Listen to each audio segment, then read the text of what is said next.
In 2016, Paul Germain, one of the Rugrats creators alongside Arlene Klasky and Gabor Chupo, told Entertainment Weekly that the way to go for a Rugrats reboot would be to take it back to where it was. A brand new golden age of Rugrats, because he thought everything from season 4 onwards was poor. Germain had left production for Nickelodeon after the series' planned conclusion in 1993 to work on Recess for Disney.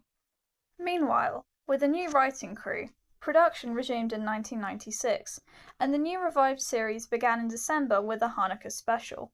However, the team had initially rejected a Hanukkah special because they didn't think it would be interesting enough, reconstructing the idea into a Passover special, as Nickelodeon liked that Tommy Pickles was Jewish on his mother's side.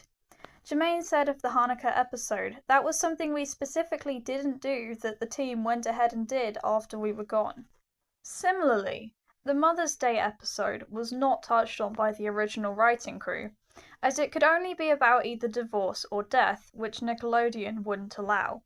Chucky's mum was originally absent to save the pain of writing an extra character, but her absence had to be explained to the confused kids. When Germain was off the team, Klasky Chupo decided on death, and in order to get the episode past Nick, they went with implying death rather than explicitly stating it. Germain, understandably, was a little hurt by this.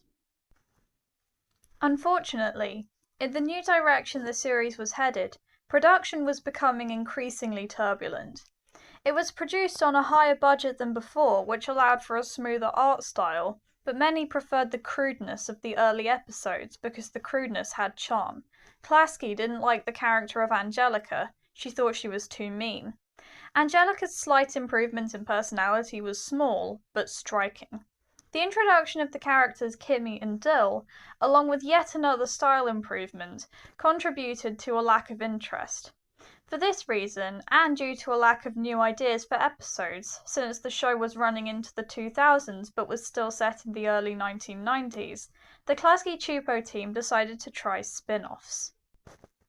The first spin-off, The Carmichaels, was planned for 1999, but was cancelled due to continuity issues and having to make the Rugrats grow up together. Its premise was that Susie and her family would move to Atlanta to help Grandma Carmichael run a family restaurant. The series still begs questions to this day about what it would have been like, most notably if Susie still would have been 3. The planned backdoor pilot was a Rugrats Kwanzaa. The other spin-off planned, Preschool Days, was about Susie and Angelica's time at preschool and aimed at a much younger audience. While 13 episodes had been planned initially, only 4 were completed. They were then shelved, only appearing in the bonus features of the Tales from the Crib DVDs. The Preschool Days episodes were eventually aired in 2008, but were hidden in an early morning time slot, and they never aired again. The reason production on Preschool Days was ceased was Nickelodeon had forced Klasky and Chupo to stop making Rugrats and work on the only fully developed spin-off, All Grown Up. The team didn't feel good about All Grown Up because Rugrats was supposed to be about little kids. Age them up, and that's taken away. The backdoor pilot, All Growed Up, was supposed to be an imaginary adventure for the 10th anniversary special.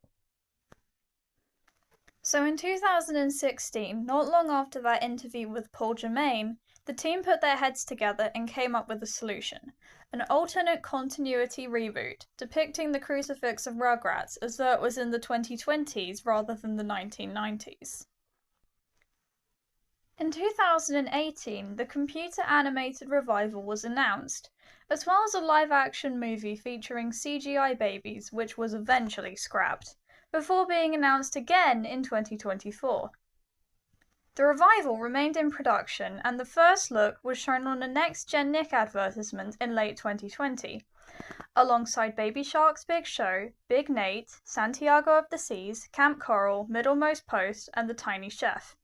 However, the producers kept the information to themselves in order to surprise people, which meant nobody was expecting an alternate continuity reboot, and nobody knew who was in charge of the show in general.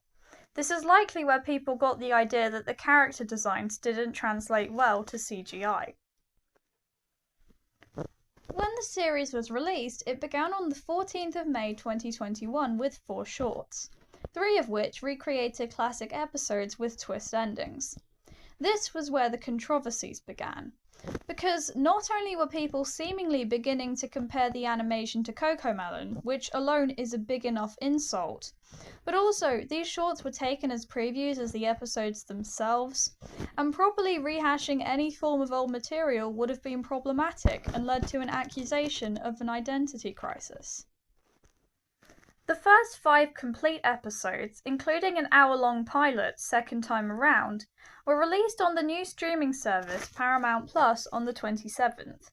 At the same time, Betty DeVille, Phil and Lil's mother, was confirmed by the team and her new voice actress Natalie Morales, because Susie could no longer recreate Betty's voice and now only voice the twins, to be openly gay. This was taken out of context by many, leading to a slew of clickbait articles which prompted outrage and left fans with the idea that Howard DeVille had been erased from the canon for brownie points, despite the fact that he had in fact been confirmed by former showrunner Eric Casimiro to return, probably divorced from Betty. Despite all this, the series would persist.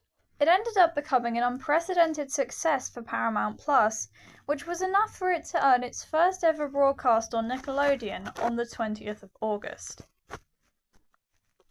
In September, the series was renewed for a second season, with the announcement of 8 new episodes, including a half-hour Halloween special for the 7th of October. But the controversies only ramped up. Not only were people continuing to complain about the de-aging of Susie Carmichael, but now Kimmy Watanabe had been introduced in a way that was different to the movie Rugrats in Paris, in which she made her overall debut. As the controversies worsened, the series just managed to keep going, and people were now being given the idea that none of the original writing crew were working on this reboot.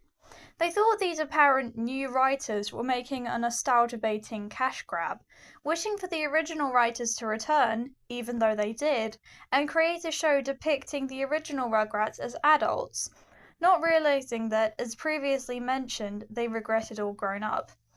This was the very reason why they changed the characters' personalities, changed the art style halfway through, and gave it such a bad ending.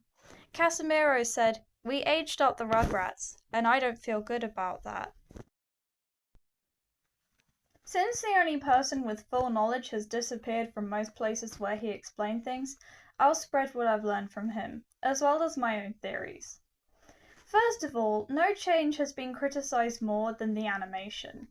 While it hasn't been explicitly compared to Cocomelon, it has often been described as uncanny and soulless, which is what Cocomelon is always seen as by parents. The animation is actually a lot more fluid and expressive than it's been labelled as. The original is famous for its crude animation, which took advantage of squash and stretch techniques. In CGI, that's harder to pull off, and it actually does an excellent job.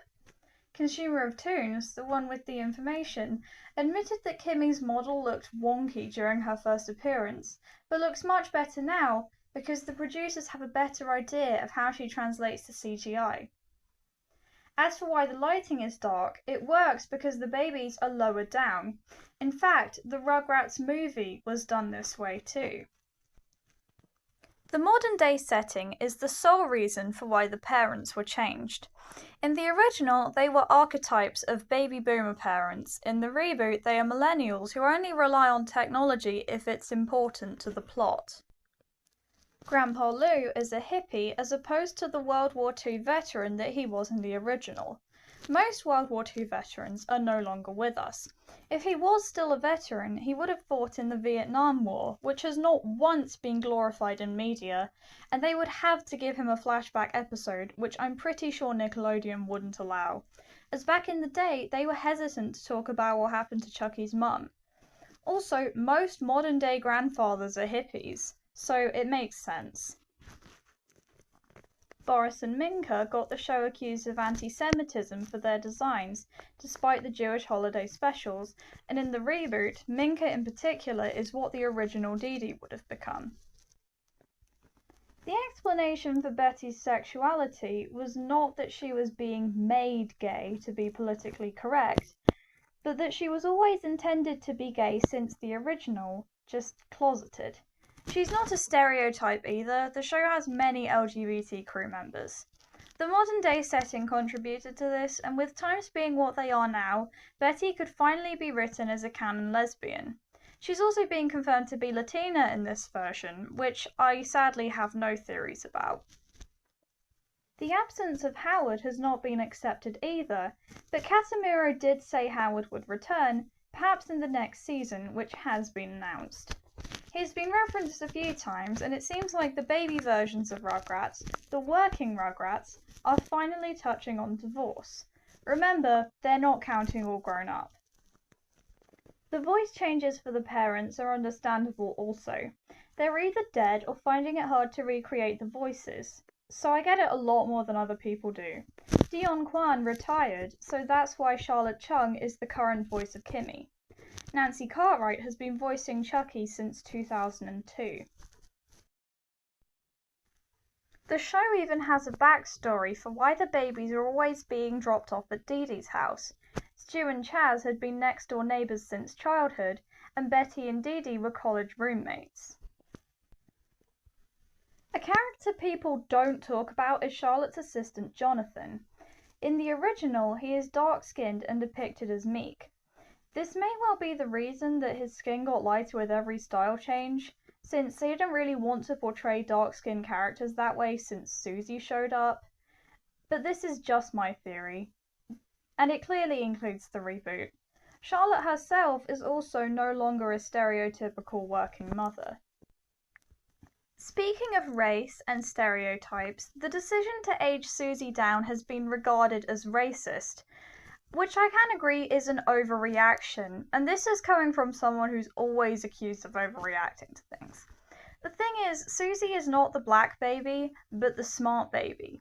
She still stands up to Angelica, which people seem to forget when they hear about her age.